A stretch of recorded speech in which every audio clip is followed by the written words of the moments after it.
A different kind of app store? And does Oregon's right to repair bill really make a difference? This is MacVoices.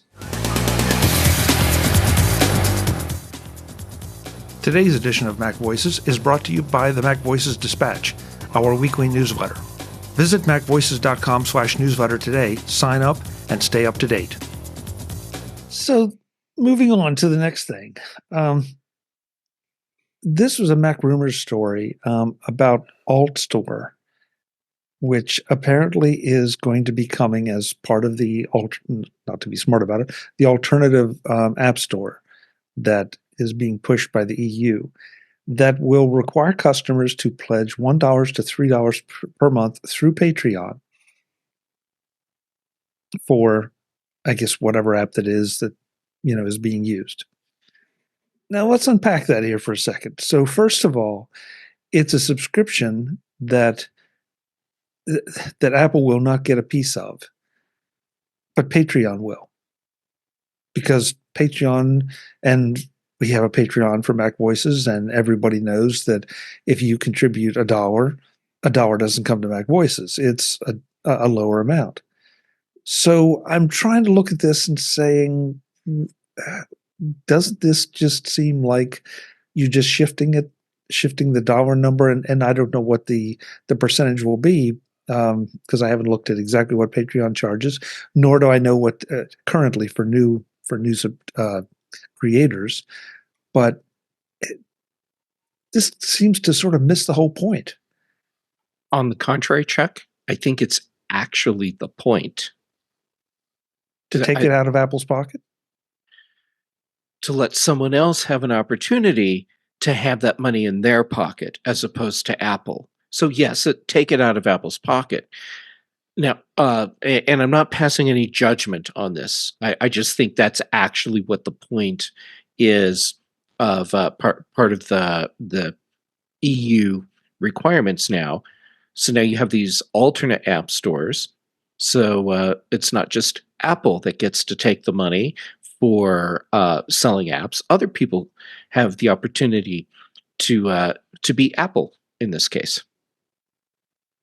Yeah, except they can't use Apple's ecosystem to extract that money. So if you like whatever payment methods that you have within iOS, these alternate app stores, it's like, no, you don't get to have that. You have to set up whoever the customers are for these alternate app stores. They'll have to set up a payment method with their credit cards through to that other store, and Apple's going to have a completely hands-off approach. So if you use these other stores and you get ripped off, don't start crying to Apple and saying, you're this store that sold me this thing for my phone on your phone is a complete ripoff, and they're not giving me my money back. Apple's going to be, did you get that through the iOS apps? No. Oh, okay. Well, good luck with that. Have fun. And Apple's going to draw fire from that for that. Of course. Well, too bad. Of course they are. But they're going to draw fire for any of it. But it's not on Apple to guarantee payment and to guarantee reimbursement on somebody else's app store that they have no say in.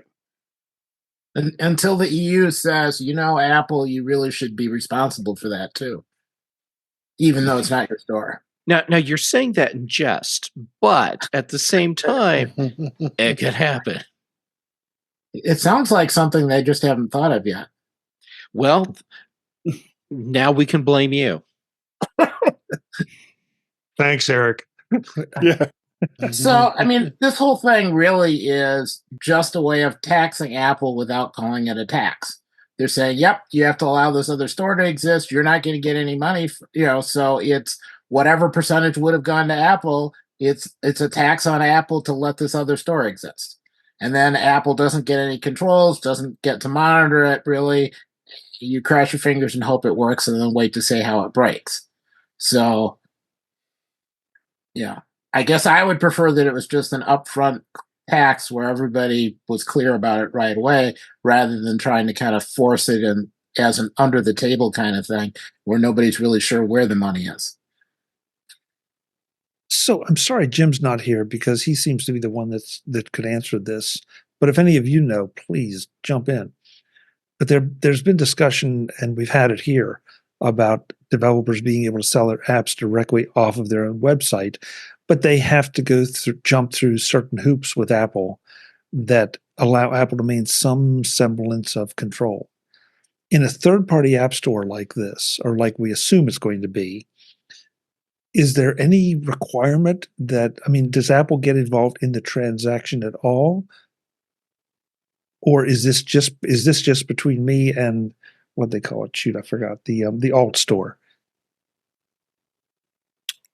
But there are certain things that these alternative stores, certain APIs that these alternative stores have to use in order to, at least for now, get into Apple's devices.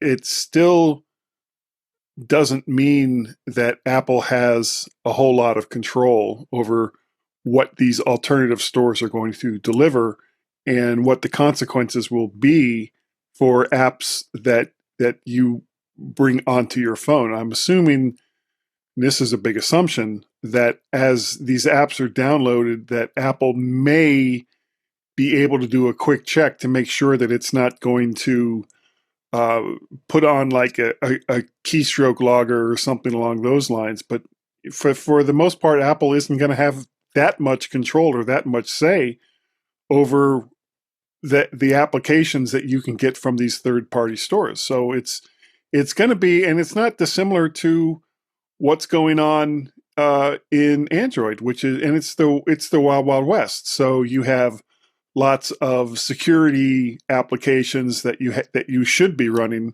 with Android, unless you're assuming if you're just going off of straight Android and you're in Google's Play Store getting the applications, you're likely reasonably safe.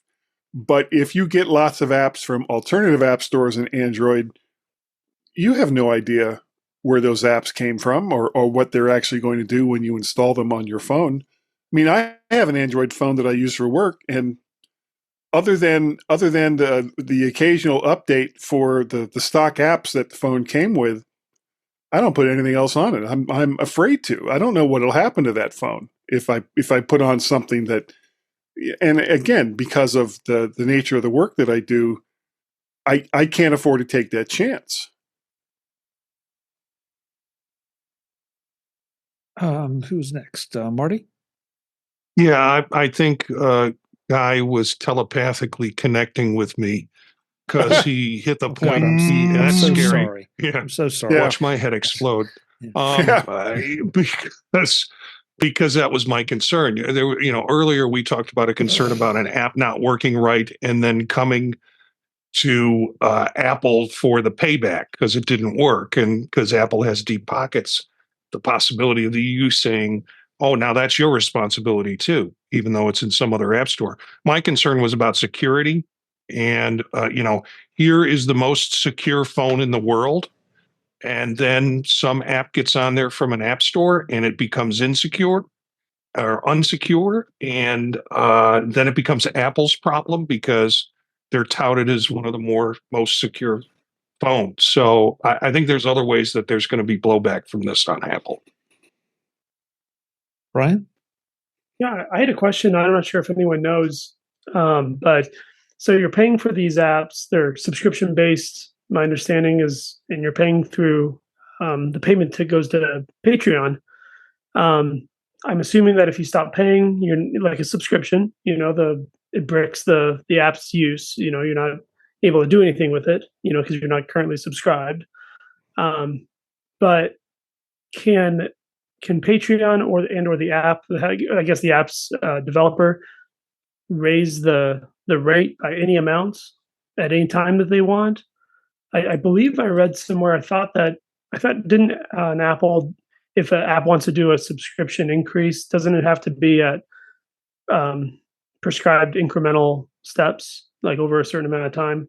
It has to be approved by Apple as well. Yeah, but not in the case of a third-party store. So they could go from, well, it's only $1 a month until the second month when it jumps up to $25. Right. And it just depends on what's in the terms of service that you agree to when you get that app or start using that app store. And even then, if they do something that's not part of that those terms of service, you still may not have any recourse for whatever charges may be brought on before you're able to stop it. Yeah, if you do, it might be delayed. And they have your credit card number. Mm-hmm. Yeah, but I don't. I mean, that gets into a whole nother discussion. I don't know that Patreon has any options for me to control the escalation. I think that that's pretty much all. At least unless they're building something new out, that you have to be the one to change your pledge. I would think that it's probably reasonably easy to turn the app off if your pledge doesn't go through or you stop it. The same way that some of the membership systems for websites and podcasts and other things work, that if you stop paying, your access gets revoked automatically. Well, I wasn't necessarily talking just about Patreon, but just in general. Sorry, I should have specified that. No, but it's a fair question. It's a very fair question, because we've seen some other things happen different places that you have to ask those questions. Let's see I'm losing track. Jeff, I think you were next. Okay, so this takes us back to what Guy was saying earlier about using the Android phone at work. So you're using stock Android on the phone and only getting content for that phone through the Google Play Store. And you said people that do that can feel likely reasonably safe. That doesn't give me much confidence in my safety. Just saying. But even with the problems we have with Apple screening process on the iOS App Store, I feel a lot more comfortable with buying or subscribing to apps through there. I do want to point out that Alt Store, which is just one of many App Store alternatives that's going to be launching, there's nothing with their store that says all apps available will be through Patreon subscriptions. It's just the first batch of apps. So you may be able to buy apps that you just do like a perpetual license, or you subscribe through other ways. But in this case, they are supporting letting people have apps through a Patreon subscription, and the first batch of apps that will be available, that's exactly what they're going to be. Just offering some clarification. Yeah, and look, some of this, we're going on reports of what is coming. It's not here yet, right? But I think it's healthy. And if you think we're overstating our concerns, folks, go back and listen to the very first part of this particular MacVoices Live when we talk about hacking and people trying to get your passwords and all kind of various things going on. Eric, sorry. I was just going to say, there's still that problem of you buy an app because they allow this alternative store in the EU, and then you travel and are gone for a few months and not in the EU, and then all of a sudden you have no app anymore. Yeah. So that I don't think has really been well addressed either. So yes, I'm an Apple fanboy, all right, but at the end of the day, doesn't this just all start to stack up that I'm just going to buy my apps from the App Store, the Apple App Store, and okay, so I pay a little more, but I don't have to worry about my app not working. I don't have to worry about Patreon going crazy or something happening with Patreon or my subscription to Patreon or my pledge to Patreon not going through in time and my app dying at a critical point. We have this amazing infrastructure that Apple's built, and over here we have one that is being put together at least out of the gate with Tinker Toys. disturbing. Yes. Okay, so if you like that one, you're going to love this one. We'll be here until 11 o'clock. No, we're not. No, we're not. I will cut us off at some point. But Oregon's governor has signed into law the nation's first right to repeal bill that bans part pairing. Apple has been accused of this, or has been recognized or made notorious about using part pairing to assure that you're getting things that actually function. Others have seen this as a way for Apple to maintain control, and only Apple can repair different devices. I want to know how everybody feels about this. I know we've had right to repair discussions before here, but now we have one state who has decided that they're going to push this issue and make it law. Is this the situation where, was there a time where if you had like an iPhone repaired that had Face ID, that if it wasn't at an authorized Apple repair shop or Apple itself, that the Face ID aspect would no longer work? Is that what this is generally? Okay. Yeah, because that stuff. I mean, there's a security chip, or at least there was. I don't know if it's still there, inside the phone that does this pairing. So it says, "Oh, wait a second, you just took out this touch sensor. You just took out this other sensor that provides some sort of biometric protection for whatever it is that you're trying to do." And so we're not going to authorize it because it doesn't make any sense to us. It doesn't match up. I think that applies even to batteries in iPhones. Like there's an ID for each battery that's paired with the device. So getting your battery replaced requires having the new battery ID authorized for your phone. So, Jeff, you said this fits into one of your concerns? Okay, remember earlier in the show when I was talking about how I'm concerned about regulating and legislating out innovation, and then creating through the government control basically a standardized device, and it doesn't matter who makes it, but you just get the standardized device. And this is the kind of thing that I think fits into that as well, except for toothbrushes. Toothbrushes are never covered in these sorts of legislations, which is so weird. But yeah, so Apple now has to make a special version of the iPhone just for Oregon. That's not going to happen. No, it's not. So, Jeff, that's the question I wanted to ask this group. How is this going to be enforced? Can it be enforced? Or is this just somebody, we're back to last week's discussion of political grandstanding? For the most part, because you get a 1-year warranty with the phone. And if you have a lick of common sense, you extend that for at least another year. And after 2 years,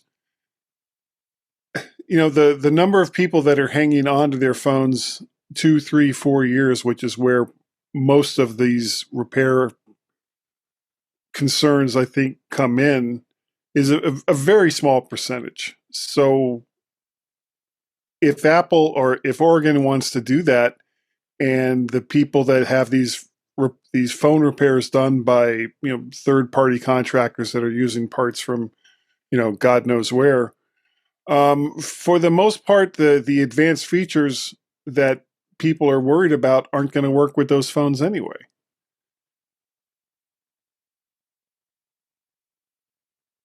My concern is that it turns into a situation where people who are doing the repairs are looking for the cheapest part they can find, of course, to increase their revenue, and you wind up with phones that have components that are completely different from each other based on the repair and when it was done, with all sorts of possibility for leaks. And by leaks, Marty, I assume you mean security leaks. but Yeah, also yeah. but also capability leaks. And if I take my iPhone and get it repaired by someone that is not Apple authorized, and then something's not working quite right, who am I going to call? I'm going to call Apple, and they're going to say, well, what happened? What did you? Well, I had this repaired at Joe's iPhone shop. Sorry. Well, they'll tell you to take it back to Joe's iPhone shop, but Joe may say, "Hey, it was working when it left here, so you're screwed." Well, not just that, but also the idea that Apple's going to spend money answering that call and deducing that it was Joe's iPhone shop that created the issue or potential issue. And then somebody's going to say, well, Apple, you're not servicing your customers. You're letting them down. Well, it's relatively easy to see that the parts that were put into iPhone X was not one that would have been authorized by Apple to use simply by doing a hardware check.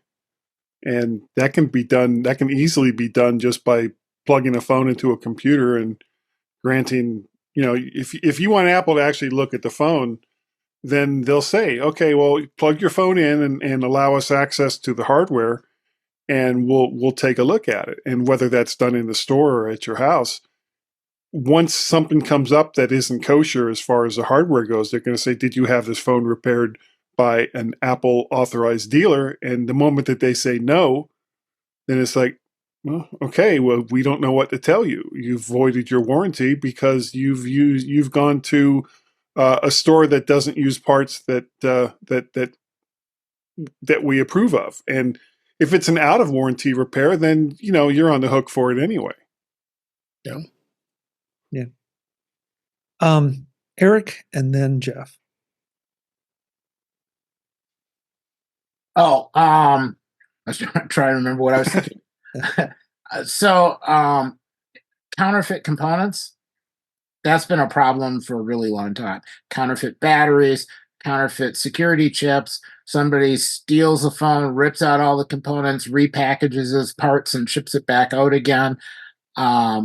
There's been so much work done to try and make it so that it's not worth stealing an iPhone. Setting something up so that stripping an iPhone down for parts is worthwhile again, I don't want to encourage that. Yeah. But wouldn't those parts that were taken out of that iPhone be identified with the iPhone that was reported stolen? In theory. But if you don't have to do parts pairing anymore, you still could kind of reassemble and push it all back together again. Now, So it doesn't work. Well, if you have the parts pairing, it doesn't work. If you eliminate that, then maybe you can make it work. They don't do that level of tracking if you don't do the parts pairing. Now, devices that are old, 5 years and older, assuming you can get somebody who has the experience to do tinkering, and I think there are not a whole lot of people out there, but I wouldn't want to discourage that. If it can keep a phone out of a landfill and still working, okay. I don't see it happening in a viable business, but for hobbyists, maybe.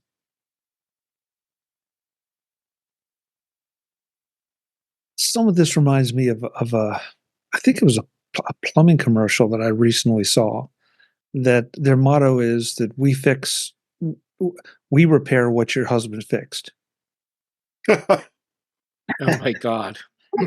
And that's kind of where this feels like, that this right to repair thing, and this idea that we can go in and be tinkering with some of this stuff, and then in the example they just gave, there's no one that it's not going to cost somebody else money, but this will cost Apple money and perception, because if I'm an iPhone owner through no fault of Apple's, I may be having a terrible experience with my device that has the Apple logo on it, and it's not Apple's fault.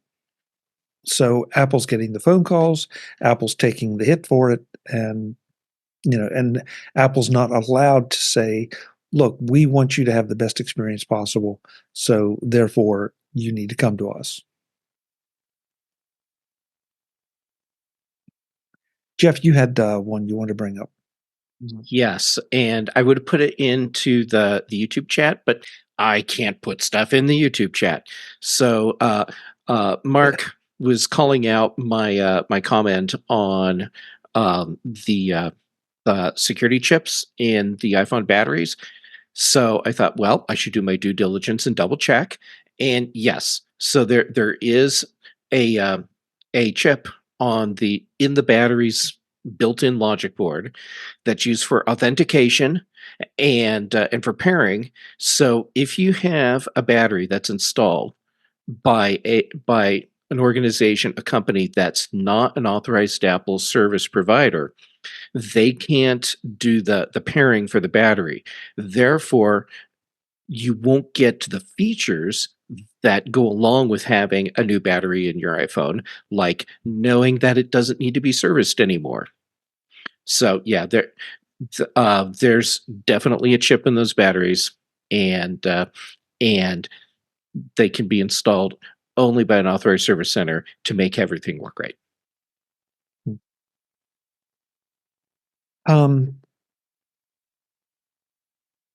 Let's see. Oh, Eric, you brought up an interesting question. Is it harder to recycle devices with oddball parts in them? I don't know.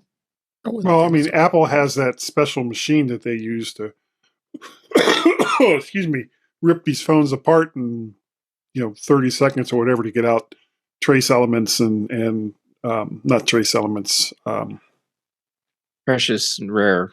Yeah, precious and metals. Precious and few. And if you have a like Dave got that. If you have a phone that has parts that don't match that, then yeah, it could be harder and at the very least slow the process down. And I hated that song, by the way. I can't get it out of my head. Yeah, thanks, Guy. Thanks for that. Earworm. Who was the artist? I forget. Oh, I don't even want to go down that path. I believe it was Guy Serle and the Pod Tones. No, it was not Pod Tones. Please, did they do a cover? Maybe, probably. Okay, never mind. I'm stopping. Yeah, please. It was Climax. That was the band. Because of course it was. Of course it was. Yeah. Mm-hmm. I remember roller skating to that song. Oh, stop okay, the Guy, did you have to roller skate backwards? Yeah. Man, really going off I never could get the roller skate backwards thing. So the girls always had to roller skate backwards with me. Oakland Park, Florida had a big, basically built out of a old World War II Quonset hut. Like so many of them. Ring. Yep. So many of them. And every once in a while it would be couple skate. And so you had all of your 10 to 13-year-olds with their girlfriends and boyfriends they would be the only ones out on the floor doing that. And that song was always one of the songs that would come up. And I grew to hate that song. As soon as I heard it come up, I knew 5 seconds later, whoever it was that was controlling the music would be like, couples skate, couples only skate. And it would be like, and then I'm heading for the door to get off the floor. Wow, how did we get on this? It's my fault, actually. It is. Yeah. This one's on you. I'm really. This is best for like after dark, and we're still in the middle of the freaking show here. Isn't it cute how Chuck thinks he has control over this show? There's no control, Chuck. The image of Guy Serle on wheels just terrifies me. I had both eyes then, though, so it was okay. I don't care. No, never mind. Moving on to the next one Visit MacVoices.com for show notes and to connect with Chuck on social media. Get involved in our Facebook group or like our Facebook page, and get more out of your Apple tech with MacVoices Magazine, free on Flipboard and on the web. And if you find value in it all, consider supporting us through either our Patreon campaign at patreon.com/MacVoices or by making a one-time donation via the PayPal link on our front page and in the show notes of each episode. You will join these fine people who help bring you Mac Voices.